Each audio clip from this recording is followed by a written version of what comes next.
If you're stuck at a certain MMR and believe it's your course or teammates holding you back, you're probably going to stay in that MMR forever. There's always something you can do better and win games even if you have bad teammates. If you blame it all on your teammates for the loss, you will never improve. In this video, I'll be breaking down how we can recover as support after a bad laning stage. Every small decision you make impacts the game in some way. First, I'll show you how I messed up the laning stage and the reason behind it, and then we'll go over the recovery part. I'm stacking small camp, but the path I chose to walk put me in a bad position where I ended up making 2 vs 1 trade for the enemy team. I could have stacked the camp towards my tower, but I myself have no idea why I ran towards the enemy side.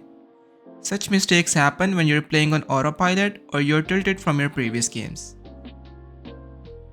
After feeding first blood, I teleported back to my lane. Both the enemy heroes are leveled up and I am still level 1, which means they're stronger than me.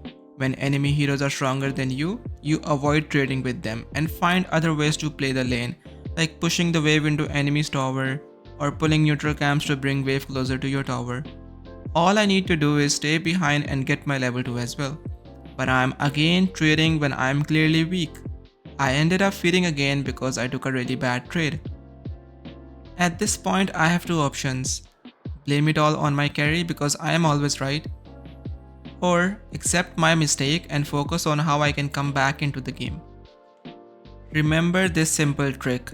It can win you so many games in the first 5 to 6 minutes of the game.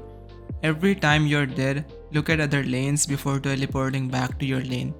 If the creep wave in both lanes is in the enemy's tower already, then you can just go back to your lane. But if the creep wave is somewhere in the middle or closer to your side, you can always teleport to other lane and get free kills with number advantage. This is a very common move, but still nobody does it or expect it. In this case, I don't even have teleport available, so I am walking mid. How do I decide which lane to gank? It's simple. If enemy mid laner is playing on your high ground, you should gank them.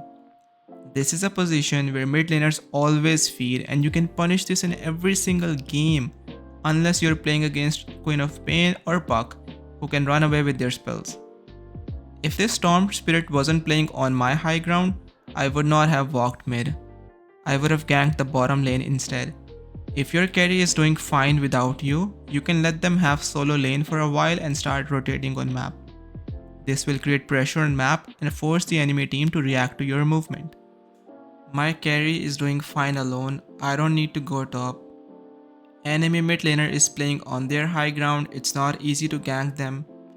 This Gyro is playing really aggressive far away from his tower and I can punish him for staying in a bad position. If this Gyro was playing closer to his tower and I had nowhere to make impact, I would have stacked neutral camps for my team to farm later on. It's all about having map awareness and deciding where I can make the impact right now. Top lane is fine again because my carry is farming under the tower. Bottom lane, Gyrocopter is full health and Sand King doesn't have enough mana to use his spells, so we can't really do anything to Gyrocopter. My mid laner is level 6 and Storm Spirit is level 5. I can stay around mid and try to kill Storm Spirit before he gets level 6. Having an idea of where do I need to play, which hero do I need to play with, completely changes your gameplay, and you can only understand this when you will start thinking about the game actively. If I had played the entire game on autopilot like the laning stage, I would have stayed top lane throughout the game and fed 2 more times by now. Just because I rotated on the map, we were able to kill mid laner, I was able to go bottom, pressure bottom lane as well, I forced their supports to move around the map, we took mid tower afterwards. It all started from me making the move on the map, me realizing that other heroes are out of position in other lane. Support is a very strong role, and whichever side has a better support player, they can control and snowball the game pretty easily. I have recently analyzed my own game and shared lots of insights that can be really helpful for you guys to understand support role better. Do check it out, and I hope this was helpful. If you have any questions, feel free to ask. You can also join my Discord linked in description.